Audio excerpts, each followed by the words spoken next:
त्या कांपिल्य नावाच्या नगरामध्ये यज्ञदत्त दीक्षित नावाचा ब्राह्मण राहतोय। तो अत्यंत हुशार आहे, विद्वान आहे आणि त्या यज्ञदत्ताचा मुलगा आहे, त्याचं नाव आहे गुणनिधी। गुणनिधी हा गुणनिधी बाप तर चांगला आहे, कारण यज्ञदत्त दीक्षित आहे, विशारद असलेला ब्राह्मण आहे, पण बाप चांगला आहे, पण मुलगा मात्र त्या ठिकाणी स्वैराचारी जीवन जगायला लागला। तो कुसंगतीला लागला। कुसंगतीचा परिणाम असा झाला, तो जुगार, ब्रह्मकर्म न करणे, पाखंडाला लागला। आणि हे सगळं ते वागत असताना, जगत असताना बाप आपली देवपूजा करायला जातो आणि बापाने कमवलेली संपत्ती मुलगा मात्र इकडे आपल्या व्यसनावर घालवतो।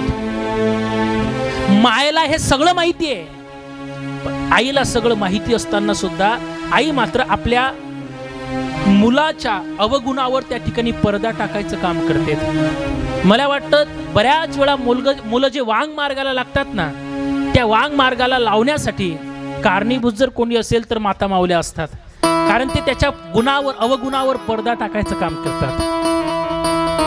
आणि मग ही काय व्हायचं, गुणनिधी वाईट कृत्य करायचा, मायेला माहीत पडल्यानंतर आई एकच सांगायची, असे काम करू नकोत, वडिलांना माहिती पडलं तर भारी जाईल। आणि वडील मात्र आलेत ना, वडिलांच्या कानावर कधीच कुठला विषय त्यांनी येऊ दिला नाही। असं सातत्याने नित्यानं जे काम त्या ठिकाणी चालू आहेत। गुणनिधी एक दिवस काय झालं, नस्ताम रत्नमयी गेहे करस्य पितुरु रुमिकाम चोर इत्वे कदादाय दुरोदर करेत पर्यत। तो गुणनिधी एक दिवस द्यूत खेळतोय आणि ते द्यूत खेळता खेळता आपल्या बापाने कमावलेली हिऱ्याची अंगठी त्या ठिकाणी तो हरून बसलात। आणि ते हरून बसल्यामुळे घरी आलात, बापाला सांगितलं नाहीत, आईलाही सांगितलं नाहीत, पण बाहेरून मात्र आता यज्ञदत्ताला माहिती पडलं की तुमचा मुलगा त्या ठिकाणी ती अंगठी हरला। यज्ञदत्त रागात ज्या वेळेला आलात ना, विचारायला लागलात, मुलगा कुठे आहे?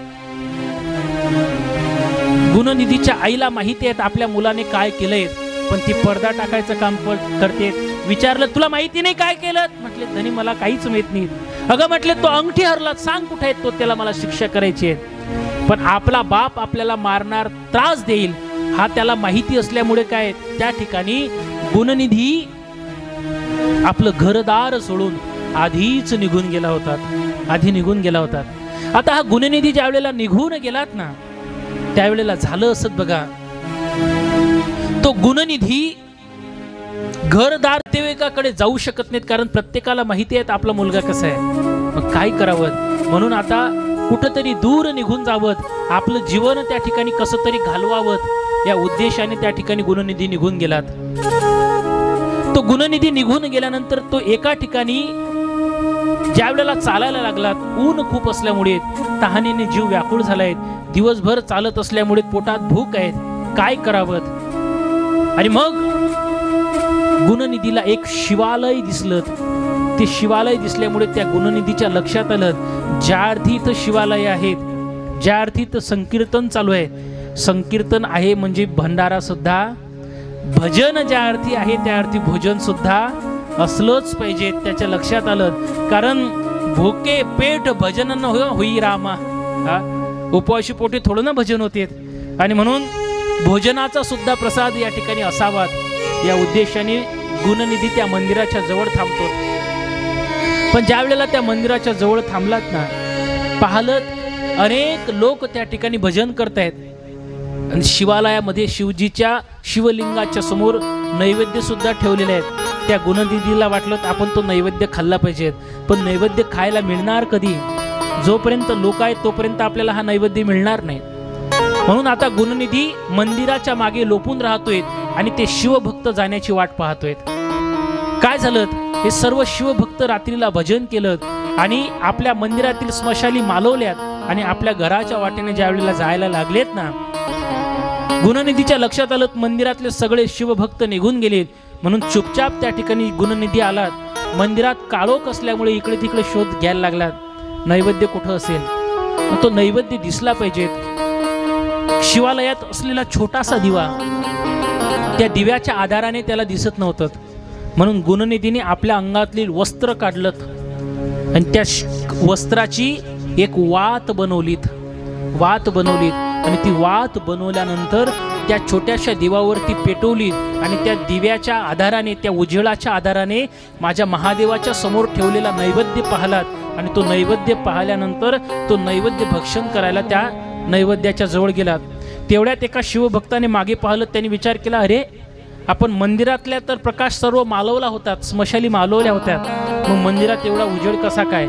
एक तर म्हटले आग लागली असेल, नाहीतर कोणीतरी चोरी करण्याच्या उद्देशाने आला असेल. तसेच ते शिवभक्त सगळे पळत आलेत आणि पळून आल्यानंतर त्या शिवभक्तांनी गुणनिधीला जसं पाहलत ना, एकही विचार मागे पुढे न करता त्याला चोर समजून त्या ठिकाणी मारायला सुरुवात केली. त्याला एवढं मारायला सुरुवात केली, खऱ्या अर्थाने तो भुकेने व्याकुळ झालेला होता. शिवजीचा प्रसाद सेवन करायला जाणार होता, पण त्या शिवजीच्या प्रसादाला त्याला शरण तर नाही, पण त्याला मरण मात्र नक्की आलं. त्या लोकांनी एवढं मारलं की तो गुणनिधी तिथंच त्या ठिकाणी मरण पावलात. वाईट कृत्य केलेले होते, पण वाईट कृत्य केलेले असताना सुद्धा ते गुणनिधीला सांगतात, गुणनिधी मी तुला माझ्या जवळ घेऊन जायला लागलो का?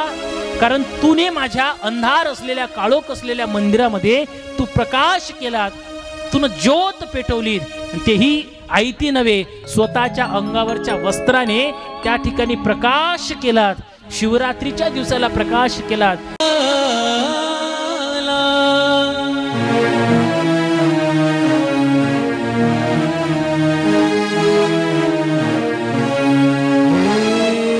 शंभू बाबा मेरे भोलेनाथ, तीनों लोक में तू ही तू. त्या व्यक्तीच्या जीवनातला सर्व अंधकार, दुःख नाहीस करतो. एका दीपकामध्ये एवढा परिणाम आहे. माझे महादेव सांगतात, शिवरात्रीच्या वेळेला जो दीपक प्रज्वलित करतो आणि माझा उपवास धारण करतो.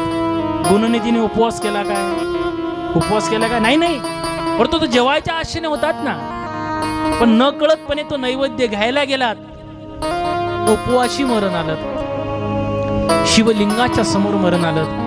माझ्या महादेवाने त्याच्या मरणाचा, मृत्यूचा सुद्धा स्वीकार केला. हे माझ्या महादेवाचा परिणाम आहेत. परिणाम असा झाला, त्याला शिवगण प्रकट होऊन त्याला सद्गती दिलीत आणि सद्गती दिल्यानंतर पुढे झालं असं, शिवजीने त्याला अत्यंत प्रिय म्हणून कलिंग देशाचा राजा बनवलं.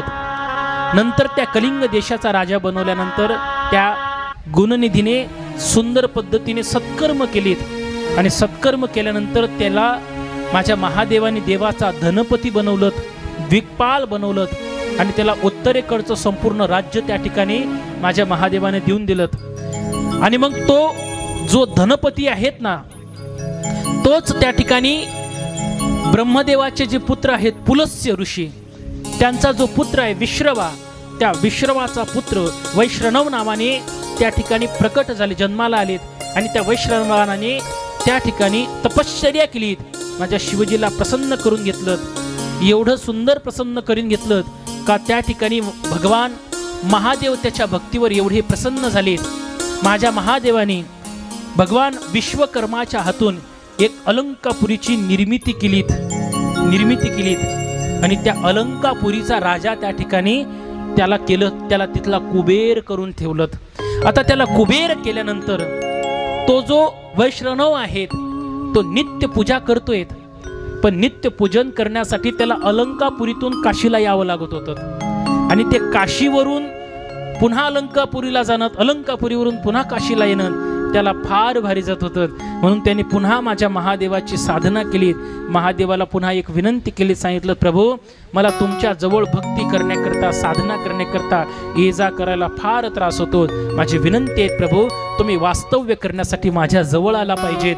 आणि म्हणून त्या एका भक्ताची, वैश्रवणाची इच्छा पूर्ण करण्याकरता माझ्या महादेवानी काशी क्षेत्र सोडलं आणि त्या ठिकाणी त्या कैलासामध्ये, त्या अलंकापुरीच्या शेजारी माझे महादेव राहायला गेलेत एका भक्ताची इच्छा पूर्ण करण्याकरता माझे महादेव काय करतात हीच उत्तम मूर्तिमंत उदाहरण जर कुठलं असेल तर ही गुणनिधीची कथा आहे।